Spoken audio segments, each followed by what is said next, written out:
Coach Marcus Wood is coming on. What if he doesn't answer? Wouldn't that be funny? No, that wouldn't be funny. I'd cry. I wouldn't cry. Hello. Hey, Coach. It's Twelvewood. How you doing, dude? Doing good, dude. Can you hear me? Is there any Yes. is there feedback on your end at all? No, you're good, dude. Okay, good. Can you guys hear him? Press 1 if you guys could hear Coach Wood. All right, it takes a sec. Okay, they can hear you. So we got Coach Marcus Wood from Last Chance University. I just played the trailer on the screen behind me, and these guys just watched it. Tell you what, I have a twin brother, Coach, and he called me up one day and he's like, "Have you heard of this Last Chance You on Netflix?" And I was like, "No, I haven't seen it yet." So he said, "This series fits your demographic perfectly. So like, if you could get anyone on the show, it's going to be awesome." And I reached out to you. You got to me right away. I appreciate that. If you have a second, glad to do it, man. Can you explain what your role was in the 2 seasons that Netflix put that out? Well, I was the offensive coordinator during that time, and I guess I'd been the offensive coordinator since 2011. So I was there for 6 years in that role, and had been there 3 other years as an assistant. Done a lot, worn a lot of different hats during that time. Since moved into administration, I deal with advancement now and fundraising, and still work with the athletic side a little bit as far as helping all the different teams now. So a little different role than what I've been in the past. All right. But it's good. All right. So okay. So the first thing I wanted to ask is just focused on the whole, because like when you told me you're going to come on, I was a little torn. I was like, which way should I go? Should I be promoting the show, or should I find out who you are? And so I decided I'm just going to do a little bit of both. So first of all, I'm going to talk about Netflix. Netflix is did they approach you guys, or did you guys approach them?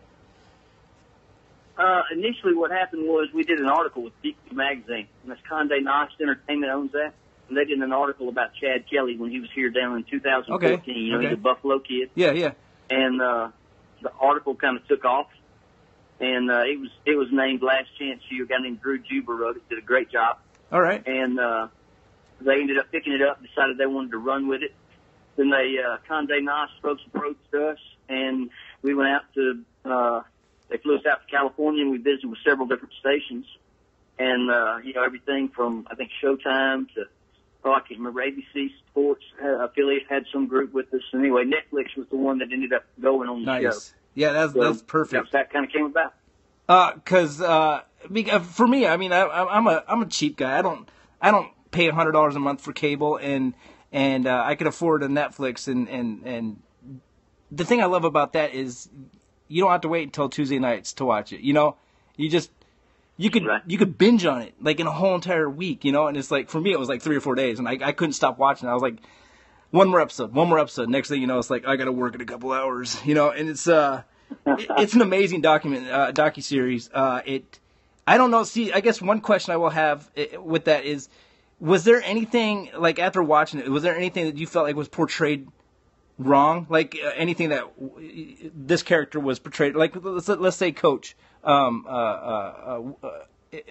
was Coach Stevens, was he portrayed incorrectly at all, or was that pretty much how he is? They did a pretty good job.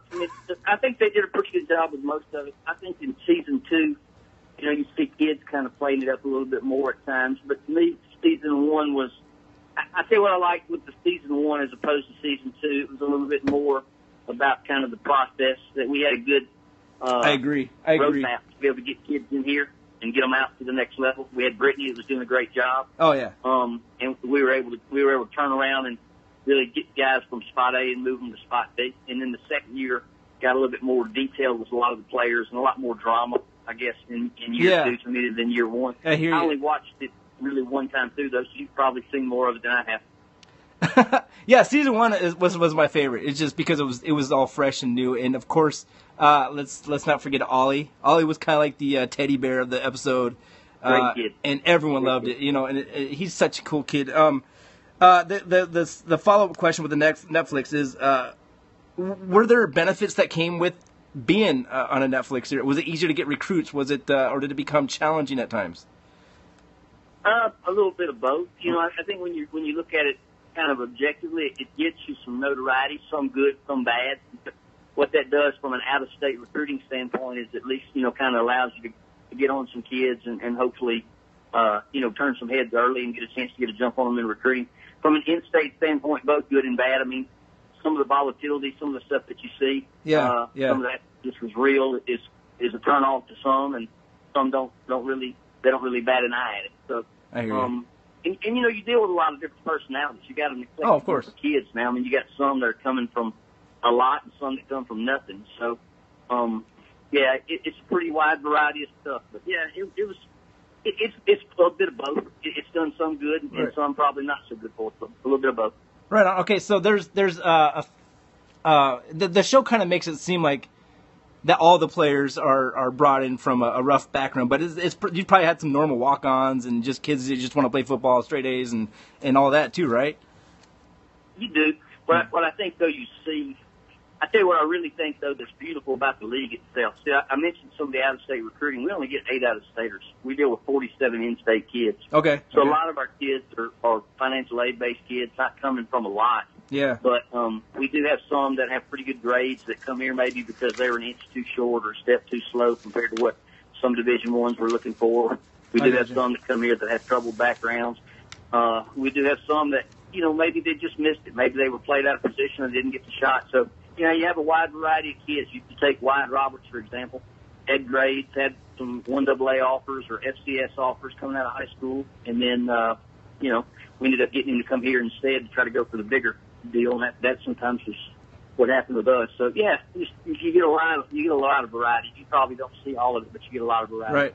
Right. So you had Wyatt Roberts before you had help me out with the name John. John Franklin. When John Franklin joined the team, did you say good problem, or was it like hell yeah? You know, what was it like? Always good problem. Never was an issue there. You know, such an athletic guy. In that 15 season, I was interim head coach in 2 of those games. Yep. And I used him a lot as a wide receiver. Had him and Wyatt on the field. Oh, really? At the same time. Okay. In 2 of those games, that would have been Jones and Holmes in those 2 games. Yeah.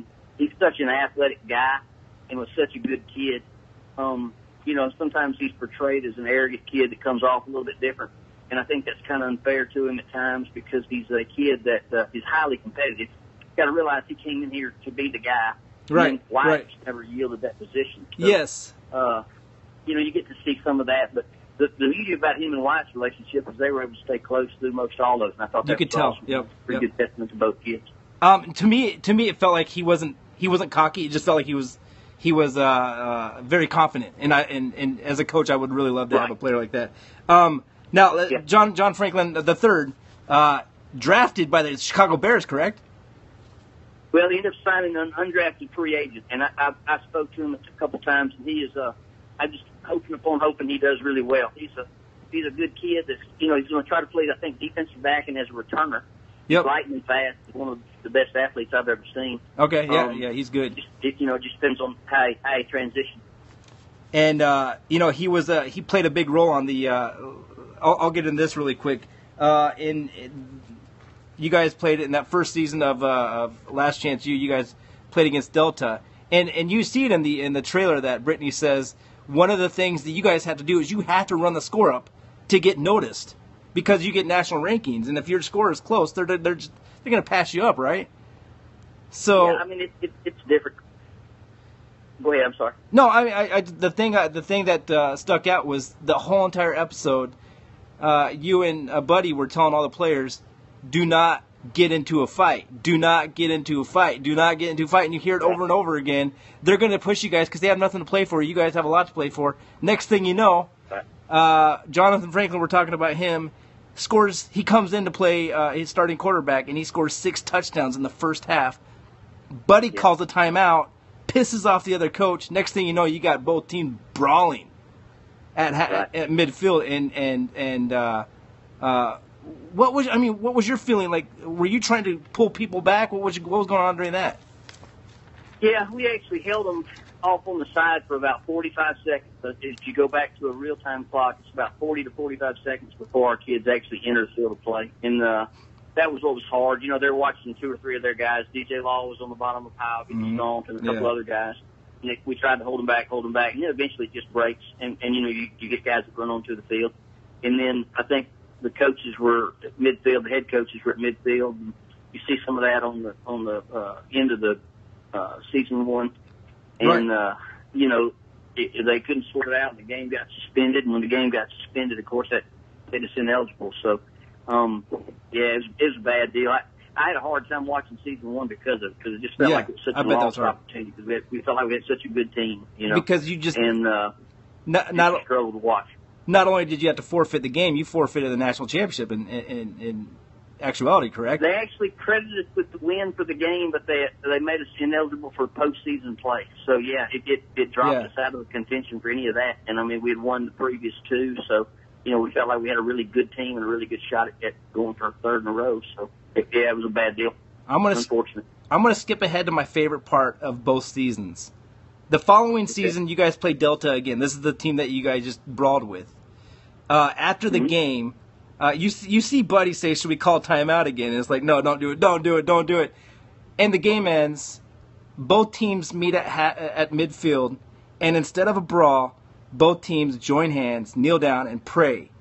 Unbelievable. First, that was goosebumps, right? And I guess my question to that. My question to that was that something that was organized ahead of time, or was that something that happened organically? No, it was talked about a little bit ahead of time. They would like to do something positive instead of negative. We caught so much publicity from the league standpoint. I don't think our league really had much to do with it. I think it was more, you know, officials from our school and officials from Delta, and just kind of getting together with them, and then from talking to some of them in the pregame and all that. We felt like we had another really good team in 16, and they were struggling when we played them. And, but it was good. Much better result, no doubt. When you see some of these players come in,